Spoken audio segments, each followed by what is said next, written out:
Top headlines. Guntur జిల్లా Mangalagiri SLN కాలనీలో లక్ష్మీనరసింహస్వామి పార్కును మంత్రి నారా లోకేష్ ప్రారంభించారు. ఈ సందర్భంగా చిన్నారులతో కలిసి ఆటలాడుతూ సరదాగా గడిపిన లోకేష్ కుటుంబాలతో ముఖాముఖిగా మాట్లాడి వారి అభిప్రాయాలు తెలుసుకున్నారు. పచ్చదనం మధ్యలో ప్రజలకు విశ్రాంతినిచ్చేలా ఈ పార్కును అభివృద్ధి చేయడం పట్ల సంతృప్తి వ్యక్తం చేశారు. పిల్లలు ఆనందంగా తిరుగుతూ కనిపించాలన్నదే ప్రభుత్వం లక్ష్యమని ఆయన పేర్కొన్నారు. పార్క్ అభివృద్ధి ద్వారా ఆరోగ్యవంతమైన జీవనశైలికి ప్రోత్సాహం కలుగుతుందని చెప్పారు. ప్రజల అవసరాల మేరకు మంగళగిరిలో మరిన్ని వసతులను అందించేందుకు కట్టుబడి ఉన్నామని అన్నారు.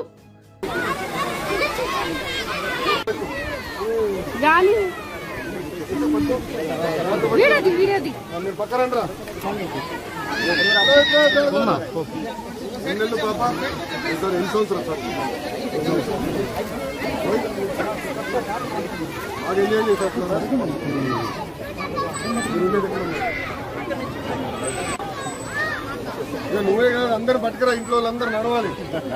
ఇంట్లో వాళ్ళందరూ sugar factory, oil factory, salt factory అయిపోతున్నారు. అంటే కదా బాబు గారు కూడా చెప్తున్నారు అందరు నడవాలి.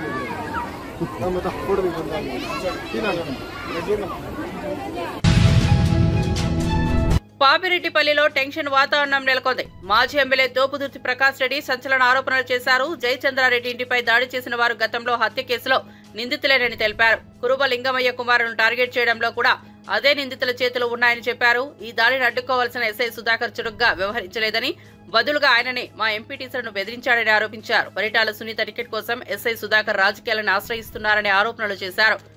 ఘటనపై పోలీసుల స్పందనపై విమర్శలు వెల్లువెత్తుతున్నాయి. దాడి నిరోధించావా? ఆ దాడిని అడ్డుకున్నటువంటి కురుబ లింగమయ్య కుమారులు వారికి టార్గెట్ కాలేదా? అడ్డుకోవాల్సింది మీరు కాదా? పోలీసులు కాదా? మీరు చేయలేని పనిని తాము చేయాలనేసి ఆ దౌర్జన్యానికి ఎదురుపైన లింగమయ్య కుమారులపైన కక్ష పెంచుకున్నది వాస్తవం కాదా? ఈ హత్య కేసుల ముద్దాయిలు పరిటాల సునీత తమ్ముడు, ఆమె తమ్ముళ్ళ కొడుకులు ఆ కురుబ లింగమయ్య పైన కానీ వారి కుమారులపైన కక్ష పెంచుకున్నది అందుకు కదా. మరి 27 దాడి జరిగి 28 దాడి జరిగి జయచంద్రారెడ్డి ఇంటిపైన నీ వైఫల్యం వల్ల 30వ తేదీ హత్య జరగలేదు. అదే గ్రామంలో లింగమయ్య హత్య జరగలే. మరి 28వ తేదీ పోలేపల్లి ఎంపీటీసీ కొడుకును ఇదే ముద్దాయిలు పిలిచి బెదిరించడం వాస్తవం కదా? నువ్వు పోయి కొండయ్య గంతిమర్రి ఎంపీటీసీని బెదిరించడం వాస్తవం కదా? ఇంత దిగజారాలనా సుధాకర్? ఎవరిని నమ్ముకొని నువ్వు చేస్తున్నావు ఇది? పరిటాల సునీత నీకు టికెట్ ఇప్పించేటువంటి సామర్థ్యం ఉందనుకుంటున్నావా? ఆమె పైన ఆమె అధిష్టానానికి నమ్మకం ఉందనుకుంటా ఉన్నావా? అవసరం తీరేంత వరకు చంద్రబాబు తర్వాత ఏ ప్రభుత్వం వచ్చినా ఆ ప్రభుత్వంతో చట్టపట్టాలు వేసుకుని పనులు చేసుకునే విధానం కాదు ఆమెది. ఆమె భర్త చంద్రబాబు నాయుడు గారిని తిట్టిన విషయం మీకు తెలిసినా, తిట్టే తిట్లు మీకు తెలిసినా, ఆమె భర్త కానీ ఆమె కుమారుడు కానీ మొన్న టికెట్ ఇవ్వలేదని బతికినప్పుడు ఆమె భర్త కానీ చంద్రబాబు నాయుడిని తొన్ని నా కొడుకు అని తిట్టినారు. చంద్రబాబు నాయుడిని తొన్ని నా కొడుకు అని తిట్టినారు పరిటాల కుటుంబం. ఎప్పుడు కూడా 4 గోడల మధ్య చంద్రబాబు నాయుడిని తిడుతుంది. వీళ్ళ ఉద్దేశం ఏంటంటే చంద్రబాబు నాయుడు వల్ల ఈ రాష్ట్రంలో తెలుగుదేశం పార్టీకి ఇమేజ్ లేదంట, పరిటాల రవి వల్ల ఈ రాష్ట్రంలో తెలుగుదేశం పార్టీకి ఇమేజ్ ఉందంట. ఇది వీళ్ళ అభిప్రాయం. మరి దీనికి అంతటికీ కారణం ఎవరు? చెప్పును సుధాకర్. ఏ విధంగా అయితే ఈ కేసు నీరుగార్చే ప్రయత్నం చేశావు, నువ్వు నమోదు చేసిన ఎఫ్ఐఆర్, నువ్వు కంప్లైంట్ ఏ విధంగా తీసుకున్నావు? మీరు పోలీసులు 20 మంది ఆ సంఘటనలో, ఆ హత్య సంఘటనలో పాల్గొంటే మీరు పోలీసులు వెళ్ళి అప్పటికప్పుడు ఒక కంప్లైంట్ కాగితం రాసుకొని చదువు రాని లోకజ్ఞానం లేని లింగమయ్య అన్న భార్య దగ్గరికి వెళ్ళి ఆమెతో ఏలిమూత్ర వేయించుకున్నారే. ఎలా వేయించుకున్నారు? కనీసం స్టేషన్ నుంచి ఒక ఇంక్ ప్యాడ్ తీసుకొని పోయినారా? అంత టైం కూడా మీరు ఇవ్వదలుచుకోలేదు. ఆమె కళ్ళకు రాప్తాడు పర్యటనలో ఉద్దేశపూర్వకంగానే గొడవలు సృష్టించేందుకు మాజీ సీఎం జగన్ ప్రయత్నించారని హోంమంత్రి అనిత విమర్శించారు. 2 రోజుల నుంచే పక్కా ప్రణాళికతో వ్యవహరించారన్నారు. గొడవలు జరిగే అవకాశం ఉందని నిఘా వర్గాల సమాచారంతో 1100 మంది పోలీసులతో భద్రతా ఏర్పాట్లు చేసినట్లు తెలిపారు. ఆయన డబ్బులిచ్చి వైఎస్ఆర్సీపీ కార్యకర్తల్ని భారీగా రప్పించి పోలీసులపై దాడికి దిగారన్నారు. కూడా 11 సీట్లు వచ్చినా కూడా బుద్ధి రాకుండా ఆ పరామర్శించిన తీరు చూస్తూ ఉంటే నిజంగా చాలా బాధ అనిపించే పరిస్థితి. లాస్ట్ 5 years లో మేము చెప్పామండి, ఐపీసీ సెక్షన్ ప్రకారం అన్నది కాకుండా వైసీపీ సెక్షన్ ప్రకారం అని చెప్పి పోలీసుల చేత కూడా పనిచేయించి పోలీస్ వ్యవస్థని కూడా నిర్వీర్యం చేసేసి ఈరోజు అదే పోలీసు వ్యవస్థ మీద విరుచుకుపడే పరిస్థితి చూస్తా ఉంటే జగన్మోహన్ రెడ్డి మానసిక పరిస్థితి కూడా మేము జాలిపడాల్సిన సందర్భం. ఒక జగన్మోహన్ రెడ్డి అన్న వ్యక్తి ఒక పులివెందలకి మాత్రమే ఒక ఎమ్మెల్యే, అతనికి ప్రతిపక్ష హోదా లేదు. అయినప్పటికీ అతను ఒక ఎక్స్ సీఎం అన్న ఒకే ఒక కారణంతో ఆయన టూర్ ప్రోగ్రామ్ గురించి మాట్లాడినప్పుడు మేము చాలా క్లియర్గా 1100 మంది అప్రాక్సిమేట్లీ 1100 మంది పోలీస్ బలగాల్ని డిఎస్పీ స్థాయి నుంచి రోప్ పార్టీస్ వరకు అంటే ఏపీఎస్పీ బెటాలియన్స్ వరకు దగ్గర 1100 మంది పోలీసులను పెట్టాం. అంటే మీరు అనుకోవచ్చు ఒక ఎక్స్ సీఎంకి 1100 మంది పోలీసులు ఎందుకండి అని. కానీ అతను వెళ్తున్న ప్రాంతం చాలా సెన్సిటివ్ ప్రాంతం. తను వెళ్తున్న ప్రాంతంలో ఏదైనా గొడవలు జరిగే పరిస్థితి ఉండి లా అండ్ ఆర్డర్ కనుక ఇబ్బంది పడితే సామాన్యమైన ప్రజలు ఇబ్బంది పడతారని ఒకే ఒక కారణంతో గౌరవ ముఖ్యమంత్రి గారి ఆదేశాల మేరకు డీసీపీ గారు అందరూ కలిసి సుమారుగా 1100 మందిని అక్కడ డిప్లాయ్ చేశాం. వాళ్ళు డిప్లాయ్ చేయటమే కాదు, ప్రతి ఒక్కరికి కూడా వాళ్ళకి అక్కడ బాడీ వన్ కెమెరాస్ కానీ, రోప్ పార్టీస్ కానీ, మళ్ళీ పబ్లిక్ అడ్రస్ సిస్టమ్స్ కానీ, డ్రోన్స్ కానీ, ఏరియల్ సర్వేలెన్సెస్ గురించి డ్రోన్స్ కానీ, ఫైర్ టెండర్స్ కానీ, అంబులెన్సెస్ కానీ, గ్యాస్ గన్స్ కానీ ఇవన్నీ కూడా పెట్టుకున్నాం. అంటే సాధారణంగా ఒక విఐపి వచ్చినప్పుడు ఎటువంటి ట్రీట్మెంట్ చేసుకుంటామో ఆ ట్రీట్మెంట్ అంతా కూడా ఒక సాధారణ ఒక పులివెందుల ఎమ్మెల్యేకి కూడా కేవలం ఎక్స్ సీఎం అన్న కారణంతో మేము ఇవ్వడం కూడా జరిగింది. ఆ సంగతి కూడా మీరందరూ కూడా గమనించాలి. అదేవిధంగా సుమారుగా 7/4/2025 అంటే నిన్న ఇన్సిడెంట్ కన్నా మొన్న ఎస్పీ గారు చాలా క్లియర్గా కూర్చుని ఒక మీడియా ద్వారా వాళ్ళని పర్సనల్గా కూడా వైసీపీ నాయకుల్ని పిలిపించి ప్రాబ్లం ఎదురయ్యేటట్టుంది, ఎక్కువ మందిని మీరు మొబిలైజ్ చేయడం, వాట్సాప్స్లో కూడా ఇంతమంది రండి అంతమంది రండి, పోలీసులు కనుక మిమ్మల్ని అడ్డుకుంటే నడుచుకొని రండి లేకపోతే పరిగెత్తుకుంటూ రండి అని చెప్పి వాట్సాప్లో కూడా మెసేజ్లు చాలా మంది వైసీపీ నాయకులు రెచ్చగొట్టే ధోరణిలో అవన్నీ పెట్టారు.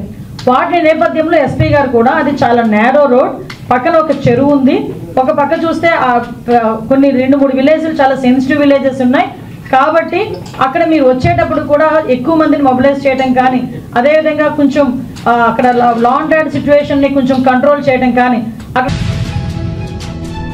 సంగారెడ్డి జిల్లాలోని రుద్రారంలో గల గణేష్ గడ్డ ఆలయంలో మాజీ మంత్రి హరీష్ రావు పూజలు నిర్వహించారు. పటాన్చెరు బీఆర్ఎస్ నేత ఆదర్శ్ రెడ్డి పాదయాత్రకు మద్దతుగా పూజలో పాల్గొన్నారు. ఈ సందర్భంగా ఆయన మాట్లాడుతూ రాష్ట్రమంతా కేసీఆర్ వైపు చూస్తోంది, ఏడాది కాంగ్రెస్ పాలనలో పాలేవో నీళ్లేవో ప్రజలకు తెలిసిపోయిందని మండిపడ్డారు. ఆనాడు ఎల్ఆర్ఎస్ ఫ్రీ అని చెప్పి ఇప్పుడు ముక్కుపిండి వసూలు చేస్తున్నారని పేర్కొన్నారు.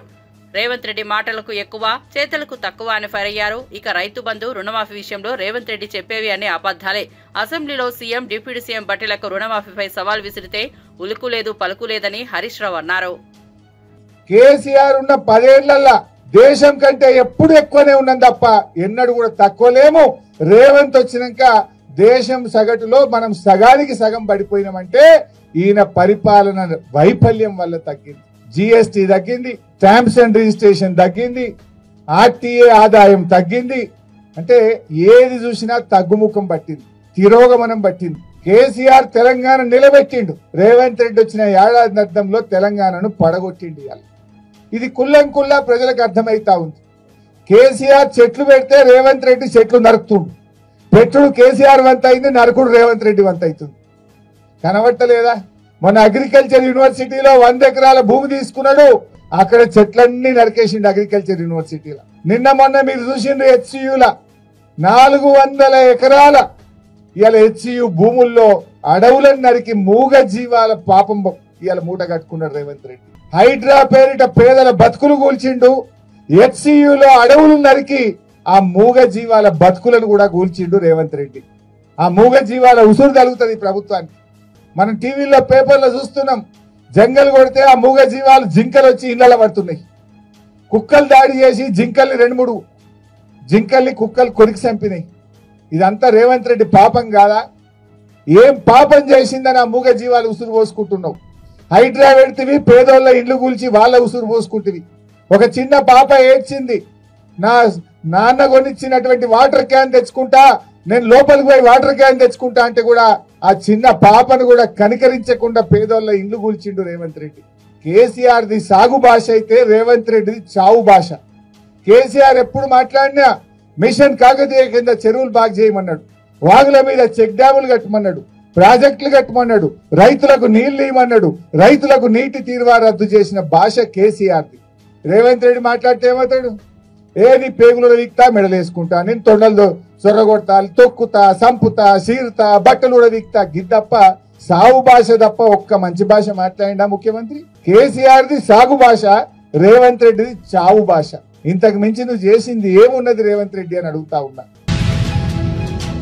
తెలంగాణ భవన్లో మాజీ మంత్రి జగదీష్ రెడ్డి మీడియాతో మాట్లాడుతూ గత 10 ఏళ్ల కేసీఆర్ పాలనలో కృష్ణా గోదావరి జలాల్లో మనకున్న వాటాను పూర్తిగా వినియోగించుకున్నారని తెలిపారు. కానీ ఇప్పుడు తెలంగాణ నీళ్లను దొంగిలించుకొని పోతున్నారని ఆరోపించారు. చంద్రబాబు ఏపీ సీఎం అయ్యాక ఆ ధోరణి మరింత పెరిగింది. ఈ కాంగ్రెస్ ప్రభుత్వానికి నీళ్లపై పట్టింపు లేదు అని పేర్కొన్నారు.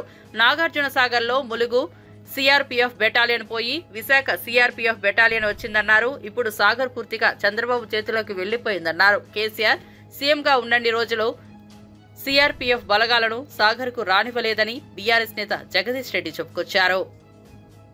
ఇన్ని రోజులు ఇక్కడ ఉంటే ఎందుకు వాటిని నిన్న ఎలగొట్టి ఆంధ్రప్రదేశ్లో ఉన్న విశాఖ బెటాలియన్ తీసుకొచ్చి పెట్టిండ్రు? నాగార్జున సాగర్ను పూర్తిగా Andhra Pradesh corps take over Nagarjuna Sagar Telangana officials tense. Andhra Pradesh corps take over Nagarjuna Sagar Telangana officials tense. ఇది నిన్న జరిగింది. అంటే నాగార్జున సాగర్ను పూర్తిగా ఆక్రమించుకునే పని చంద్రబాబు నాయుడు గారు విజయవంతంగా పూర్తి చేసిండ్రు. ఇది నిన్న జరిగిన పని. తెలంగాణ ఉన్న రోజులు అడుగు కూడా పెట్టనీయలే వాళ్ళని మనం కేసీఆర్ గారు. అప్పుడు కూడా ఒకసారి ప్రయత్నం చేసిండు చంద్రబాబు నాయుడు, వాళ్ళ ఫోర్సెస్ని పంపించే ప్రయత్నం చేసిండు. తన్ని తరిమేసిండ్రు. మన పోలీసు పూర్తిగా నాగార్జున సాగర్ను మన కంట్రోల్లో పెట్టిండ్రు. నాగార్జున సాగర్ రైతాంగం ఎప్పుడు ఏ క్షణం ఎప్పుడు నీళ్ళు అడిగినా ఇచ్చినాం. ఒక్క పంట నష్టపోలేకుండా వరుసగా 17 పంటలకు నీళ్ళు ఇచ్చినాం. నాగార్జున సాగర్ చరిత్రలో 65 ఏళ్ల నాగార్జున సాగర్ హిస్టరీలో వరుసగా నీళ్ళు ఇచ్చినాం. అది గోదావరి నీళ్ళు కావచ్చు, కృష్ణ నీళ్ళు కావచ్చు. ఈ ప్రభుత్వం కనీసం సోయి కూడా లేకుండా ప్రవర్తించింది. రేవంత్ ప్రభుత్వం వచ్చిన కొద్ది రోజుల్లోనే కేఆర్ఎంబి తీసుకుంటుంది, చేతిలోకి తీసుకుంటుంది అనే విషయాన్ని మా నాయకుడు కేసీఆర్ గారు చెప్పేంత వరకు కూడా ఈ ప్రభుత్వానికి సోయి లేదు.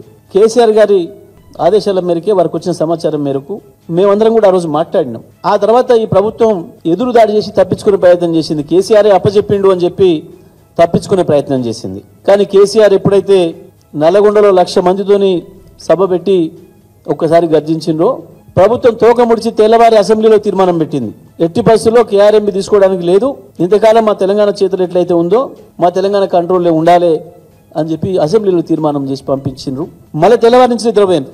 అవతల ఏం జరుగుతుంది, ఏం కుట్రలు జరుగుతున్నాయనే సోయి లేదు ఈ ప్రభుత్వానికి. చంద్రబాబు నాయుడు గారు ఇవాళ పరోక్షంగా కంట్రోల్ తీసుకున్నాడు. ఆంధ్రప్రదేశ్ సిఆర్పీఎఫ్ చేతుల్లోకి వాళ్ళు తీసుకున్నారు. ఇంకో 4 రోజుల్లో ఆంధ్రప్రదేశ్ పోలీస్ చేతులకి పోతుంది నాగార్జున సాగర్. ఇప్పటికే ఈ సంవత్సరం ఉన్న నీళ్ళను మొత్తం తీసుకుపోయిండ్రు.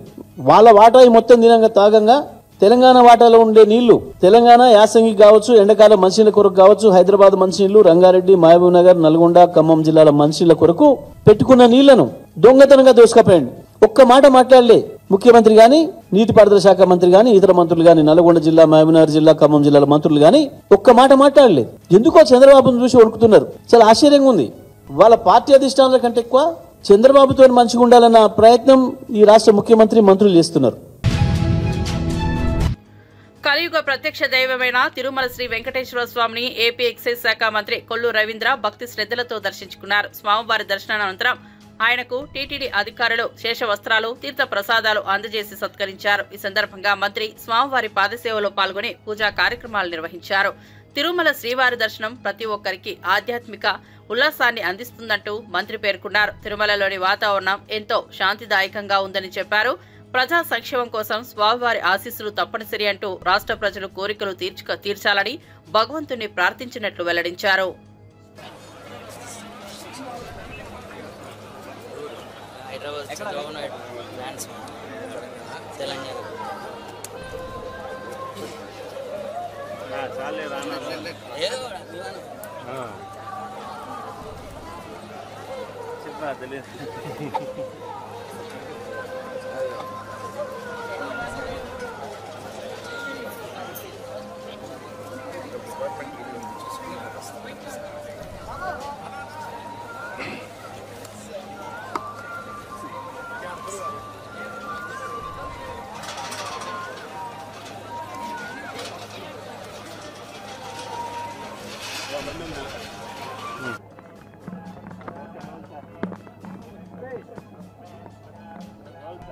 ఈరోజు కలియుగ దైవం శ్రీ వెంకటేశ్వర స్వామి వారి దర్శనాన్ని చేసుకోవడం జరిగింది. చాలా అద్భుతమైనటువంటి దర్శనం. ఈ యొక్క స్వామివారి యొక్క ఆశీర్వాదాలు అందరికీ ఉండాలని ముఖ్యంగా ఈ రాష్ట్రం కోసం అహర్నిశలో కష్టపడుతున్నటువంటి చంద్రబాబు నాయుడు గారు, లోకేష్ గారు, పవన్ కళ్యాణ్ గారు, అలాగే యావత్ ప్రభుత్వానికి ఆ దేవుని వారి ఆ వెంకటేశ్వర స్వామి వారి ఆశీస్సులు కావాలని చెప్పి మనస్ఫూర్తిగా కోరుకుంటూ మరి ఈరోజు తిరుమల తిరుపతి దేవస్థానం ఆధ్వర్యంలో కూడా మరి శ్రీరామనవమి కార్యక్రమాల్లో భాగంగా ఒంటిమిట్టలో కూడా స్వామివారి కళ్యాణ మహోత్సవాన్ని అత్యంత రంగరంగ వైభవంగా, ఎందుకంటే రాష్ట్ర విభజన జరిగిన తర్వాత భద్రాద్రి రామాలయం తెలంగాణకి వెళ్ళిన తర్వాత ఆంధ్ర రాష్ట్రానికి ఆనాడు ముఖ్యమంత్రిగా చంద్రబాబు నాయుడు గారు 2014-19లో ఒంటిమిట్ట రామాలయాన్ని మరి అభివృద్ధి చేయడం జరిగింది. రాష్ట్ర కార్యక్రమంగా అక్కడే కండక్ట్ చేయడం జరుగుతోంది. కానీ గత 5 సంవత్సరాలు చాలా నామమాత్రంగా పట్టించుకునే విధంగా జరిగినటువంటి పరిస్థితి ఉంది. తిరిగి మళ్ళీ ఈరోజు అత్యంత వైభవంగా స్వామివారి కళ్యాణ మహోత్సవాన్ని మరి నిర్వహించడం అనేది చాలా సులభం. మరి దానికి ప్రభుత్వాన్ని, అలాగే కార్యక్రమం నడిపిస్తున్న టీటీడీ, అలాగే అందరికీ కూడా ప్రత్యేకంగా ధన్యవాదాలు తెలియజేస్తుంది. స్వామివారి ఆశీర్వాదం. కుటుంబ వివాదంతో నటుడు మోహన్ బాబు కుటుంబం తాజాగా మరోసారి వార్తల్లో నిలిచింది. తన కారు పోయిందని మంగళవారం పోలీసులకు ఫిర్యాదు చేసిన మనోజ్ బుధవారం ఉదయం జల్పల్లిలోని మోహన్ బాబు నివాసం వద్దకు చేరుకున్నారు. ఆయన లోపలికి అనుమతించకపోవడంతో గేటు బయటే బైఠాయించి నిరసన తెలియజేశారు. అనంతరం మీడియాతో మాట్లాడారు. ఇంట్లో తనకు సంబంధించిన వస్తువులు, పెంపుడు జంతువులు ఉన్నాయని, వాటిని తీసుకెళ్దామంటే లోనికి వెళ్లనివ్వట్లేదని మనోజ్ తెలిపారు.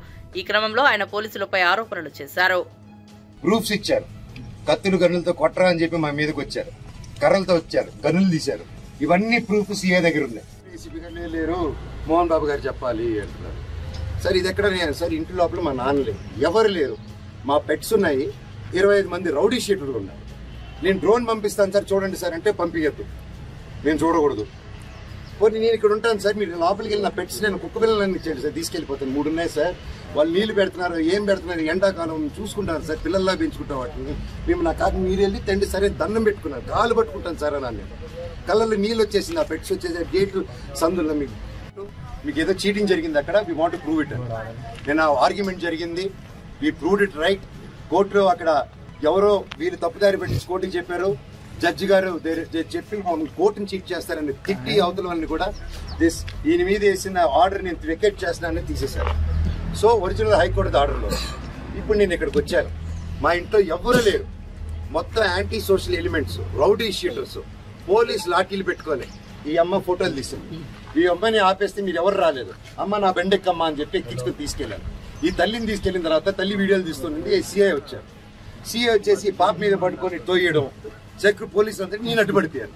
నా ముందు చేయకండి సార్, నా ముందు చేయకండి అని చెప్పేసి అడ్డుపడిపోయి పెళ్ళు ఇంకో టీవీ ఇంకో ఆయన వచ్చి లాగేశారు. అండ్ మోహన్ బాబు గారు ఇంటి దగ్గరికి వస్తే ప్రెస్ నేను కొడతారు, పోలీసులు వచ్చి ప్రెస్ని కొట్టేస్తారు.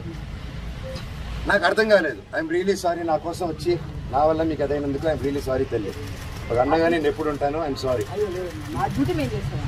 బట్ మీరు అంత గట్టిగా పోరాడారు, నిలబడారు, థ్యాంక్ యూ సార్. తప్పు లేనప్పుడు మిమ్మల్ని ఎందుకు సార్ ఆపుతున్నారు అక్కడ రాకుండా? నేను రమ్మంటున్నాను ప్రెస్ని, నేను ఎక్కడికైనా వచ్చి మాట్లాడుతుంటున్నాను, ఎందుకు ప్రెస్ని రాని?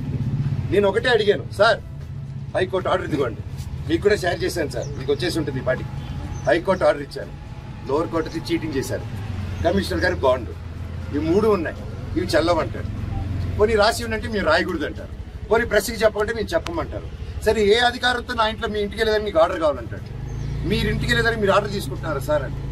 లేదు మీ నాన్న చెప్పాలి మాకు అన్నారు.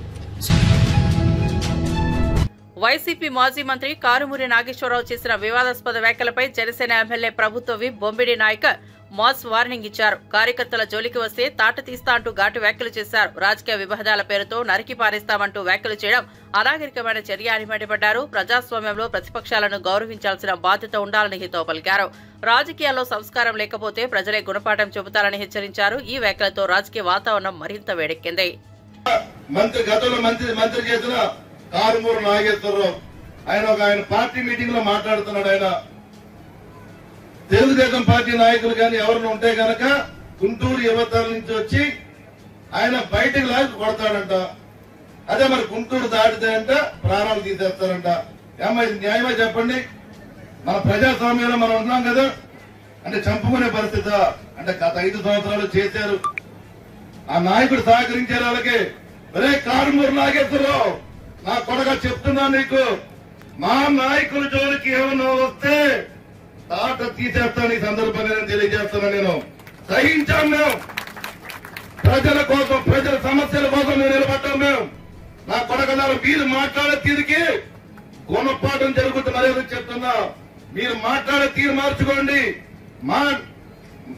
మార్చుకోకపోతే ఏ రకమైన గుణపాఠం జరుగుతుంది మీ అందరికీ తెలుస్తుంది.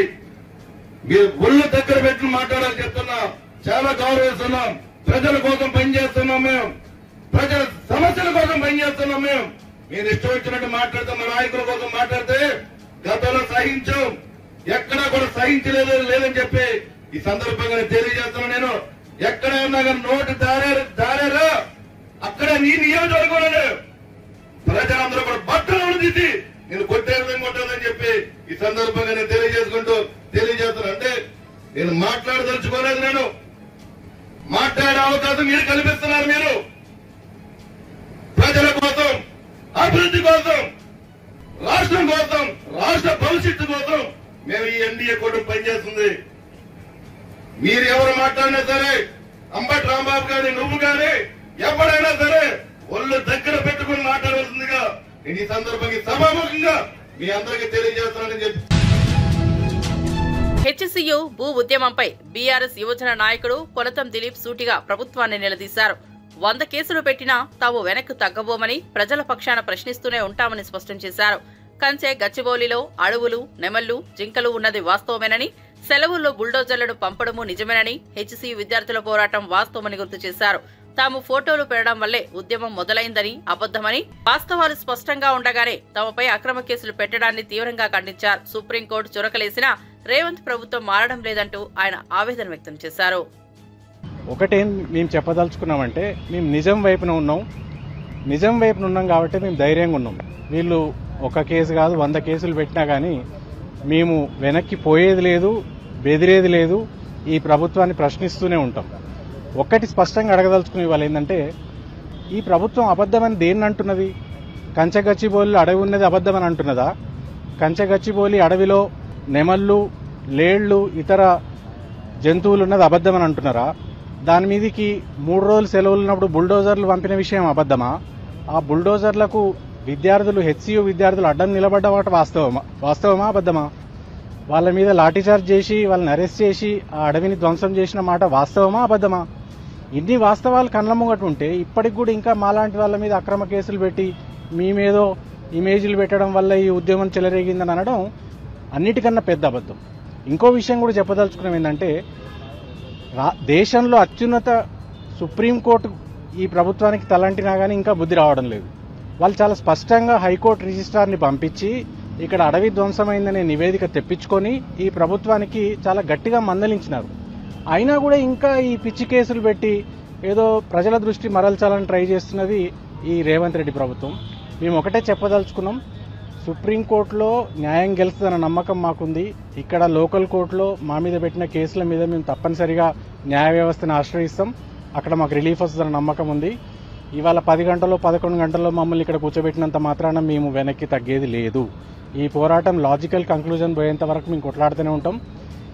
మా మీద మిస్ఇన్ఫర్మేషన్ చేసిరని ఏదైతే అంటున్నారో ఈ కాంగ్రెస్ ప్రభుత్వం 2023 ఎన్నికల్లో ఇచ్చిన 420 హామీలతో ఏదైతే వాళ్ళు వచ్చినారో అధికారంలోకి, ఈ రాష్ట్రంలో జరిగిన అతిపెద్ద మిస్ఇన్ఫర్మేషన్ క్యాంపెయిన్ కాంగ్రెస్ పార్టీ ఇచ్చిన 420 ఫేక్ ప్రామిసెస్ క్యాంపెయిన్. దాని మీద మా పోరాటం కొనసాగుతుంది. Thank you. జై తెలంగాణ. కార్పొరేట్ కంపెనీలకు 16.5 లక్షల కోట్ల రుణాలు మాఫీ చేసిన బీజేపీ ప్రభుత్వం సామాన్య మహిళల కోసం మాత్రం ₹1 కూడా ఇవ్వలేదని ఎమ్మెల్సీ కల్వకుంట్ల కవిత ఆగ్రహం వ్యక్తం చేశారు. గ్యాస్ ధరను ₹50 పెంచి మోడీ సర్కారు మహిళలపై గుదిబండ మోపిందని విమర్శించారు. అంతర్జాతీయంగా గ్యాస్ ధరలు తగ్గుతుండగా భారత్లో మాత్రం పెంచడంపై ఆమె తీవ్ర ఆవేదన వ్యక్తం చేశారు. మహిళలకు భరోసా ఇవ్వాల్సిన ప్రభుత్వం భారం మోపుతోందని ఆమె అన్నారు. కేంద్ర పాలన సామాన్యులపై తీవ్రమైన ఆర్థిక భారం మోపుతోందని విమర్శించారు. బీజేపీ విధానాలు ధనవంతులకు అనుకూలంగా, పేదలకు అన్యాయంగా మారాయని ఎమ్మెల్సీ కవిత అభిప్రాయపడ్డారు. మహిళల విషయంలో ఇంతవరకు రూపాయలే ఇచ్చిరా? అదే అక్కడ పెద్ద పెద్ద వ్యాపారవేత్తలు బ్యాంకులను మొత్తం లూటి చేసి లోన్లు ఎగబెడితే 16.5 లక్షల కోట్ల రుణము మాఫీ చేసి వాళ్ళు ఎక్కువ మంది కూడా లేరు, 15-20 మంది ఉన్నారు అంతే. అదానీలు అంబానీలు ఆ స్థాయిలో ఉన్నోళ్ళు ఒక 15 నుంచి 150 మంది వరకు ఉన్నారు. వాళ్లకు మాఫీ చేసిన రుణము 16.5 లక్షల కోట్లు. మనం ఇవాళ నేను మీ అందరి సమ్మతితోనే నేనేం అడుగుదాం అనుకుంటున్నా అంటే కేంద్ర ప్రభుత్వాన్ని 5 లక్షల రూపాయలు రాష్ట్ర ప్రభుత్వం వడ్డీ లేని రుణం ఇస్తుంది కదా, మిగతా 15 లక్షలకు కేంద్ర ప్రభుత్వాన్ని ఇవ్వమందాం. వాజిబే కదా నేను అడిగేది, వాజిబే. ఇప్పుడు ఎక్కువ కూడా కాదు, అది 1500 కోట్లేమో అవుతుంది మొత్తం సంవత్సరానికి. అది కేంద్ర ప్రభుత్వం ఇవ్వచ్చు కదా. నిజంగా ఆడబిడ్డల మీద ప్రేమ ఉంటే, నిజంగా ఏదో చేయాలనుకుంటే ఎందుకు ఇవ్వద్దు కేంద్ర ప్రభుత్వం? ఏమి ఇచ్చింది మనకి ఇప్పటివరకు మహిళలకు కేంద్ర ప్రభుత్వం? డైరెక్ట్ ఏమని ఇచ్చిందా? మళ్ళీ నిన్న కూడా గ్యాస్ సిలిండర్ ధర 50 రూపాయలు పెంచేసారు. అవునా కదా? ఎందుకు పెంచుతారో అర్థమవుతలేదు. అక్కడనేమో ఇంటర్నేషనల్ మార్కెట్లో రేట్లు తగ్గుతున్నాయి, వీళ్ళేమో పెంచుతున్నారు. ఎందుకు పెంచుతున్నారంటే మా మోడీ ఇంత గొప్పోడు అంత గొప్పోడు అంటారు. ఎంత గొప్పోడైతే మాకేంది భయ్, ఇంటికి 50 రూపాయలు పెన్షన్ మాకు టెన్షన్ పెడుతురు కదా. నేను అనేది ఏంటంటే కేంద్ర ప్రభుత్వం డైరెక్ట్గా ఇంతవరకు ఆడబిడ్డలకి.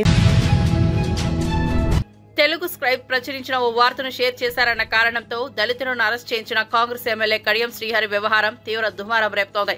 ఆర్టికల్ ను షేర్ చేసినందుకే పలువురు దళిత నాయకులను పోలీసులు అరెస్ట్ చేసి జనగామ సబ్ జైలుకు రిమాండ్కు తరలించారు. ఈ ఘటనపై తీవ్ర అసంతృప్తి వ్యక్తమవుతోంది. జైలులో ఉన్న దళితులను పరామర్శించేందుకు బీఆర్ఎస్ ఎమ్మెల్యే పల్లా రాజేశ్వరరెడ్డి స్వయంగా జనగామ సబ్ జైలుకు వెళ్లారు. ప్రజాస్వామ్యంలో ఓ వార్తను షేర్ చేసినందుకు అరెస్టులు చేయడమేంటని పల్లా ప్రశ్నించారు. ఈ దుర్మార్గాన్ని రాష్ట్ర ప్రజలు క్షమించారంటూ కాంగ్రెస్ ప్రభుత్వ తీరుపై తీవ్ర విమర్శలు చేశారు. ఇవాళ స్టేషన్ గన్పూర్లో కానీ జనగామలో కానీ అక్రమంగా యువకుల మీద, ముఖ్యంగా దళిత యువకుల మీదనే ఇవాళ కేసులు పెట్టడం అనేది శోచనీయం. నిజంగా కడియం శ్రీహరి లేకపోతే కాంగ్రెస్ నాయకులకు ఒక్కటే హెచ్చరిస్తున్నాను, నిజంగా మీకు నీతి నిజాయితీ ఉంటే, దమ్ము ధైర్యం ఉంటే నీవు సక్రమంగా మాట్లాడు. వాటికి మిగతా వాళ్ళు మాట్లాడేదాన్ని కూడా అదే విధంగా స్పోర్టివ్గా తీసుకో. అంతే తప్ప గాని ప్రభుత్వం మాది ఉంది కదా, పోలీసుల అండ మాకు ఉంది కదా, మేము ఏది చేసినా చెల్లుతుంది అనుకుంటే ఖచ్చితంగా వచ్చే ఎన్నికల్లో మిమ్మల్ని పాతాళంలోకి బొందబెట్టడం అనేది ఖచ్చితంగా అవుతుంది.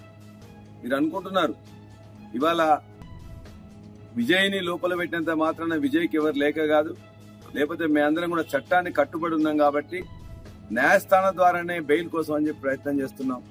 నిజంగానే మా అందరిని అరెస్ట్ చేయదలుచుకుంటే ఈ రాష్ట్రంలో ఉండే జైలు గాని, ఈ జిల్లాలో ఉండే జైలు ఏవి కూడా సరిపోవు. ఖచ్చితంగా ఇంకా చూస్తున్నాం. ఖచ్చితంగా ఇవాళ జైల్లో ఉండే సగం మంది కూడా కడియం శ్రీహరి యొక్క బాధితులు, కాంగ్రెస్ నాయకుల యొక్క బాధితులే ఉన్నారు. మొత్తం కూడా ఆయనను ఏదో మాట్లాడినని చెప్పి అతనికి మాట్లాడే హక్కు ఉందంటారు, అతని తిట్టే హక్కు ఉందంట. కానీ ఆ తిట్లకు మళ్ళా ఇంకో తిట్టడానికి అని చెప్పి ఆస్కారం లేదు, లేకపోతే తిట్టకూడదంట. మరి ఇదెక్కడ నీతి? కాబట్టి ఖచ్చితంగా చెప్తున్నాం, ఇవాళ నీ యొక్క ఉడత ఊపులకు, పిట్ట బెదిరింపులకు భారత రాష్ట్ర సమితి నాయకులు, కార్యకర్తలు ఎవరు కూడా భయపడరు, చలించరు. నువ్వు ఎన్ని రోజులు నీ యొక్క చట్టాన్ని అక్రమంగా ఉపయోగించుకొని కేసులు పెడితే న్యాయస్థానం ద్వారా కొట్లాడి బెయిల్ తెచ్చుకుంటాం. జైలు జీవితాన్ని మర్చిపోకుండా మీ యొక్క పతనానికి కూడా మేము ఖచ్చితంగా దీన్నే నాందిగా కూడా తీసుకుంటాం అని చెప్పి కూడా హెచ్చరిస్తున్నాం. కడియం శ్రీహరి జాగ్రత్తగా ఉండు. దళితులు అని చెప్పుకుంటావు, నువ్వు దళిత దొరగా ఇవాళ దళిత యువకుల మీద అన్యాయంగా వాళ్ళ కుటుంబాల్లో ఇవాళ మొత్తం మనస్తాపం కలిగిస్తున్నావు, అన్యాయంగా అక్రమంగా వాళ్ళందరినీ జైల్లో పెట్టిస్తున్నావు. కాబట్టి దళిత జాతి నిన్ను క్షమించదు. ఇవాళ దళిత ఉత్సవాలు జరుగుతున్నాయి ఈ వారంలో. ఈ ఉత్సవాల సందర్భంగా నువ్వు చేసే అకృత్యాల వల్ల దళిత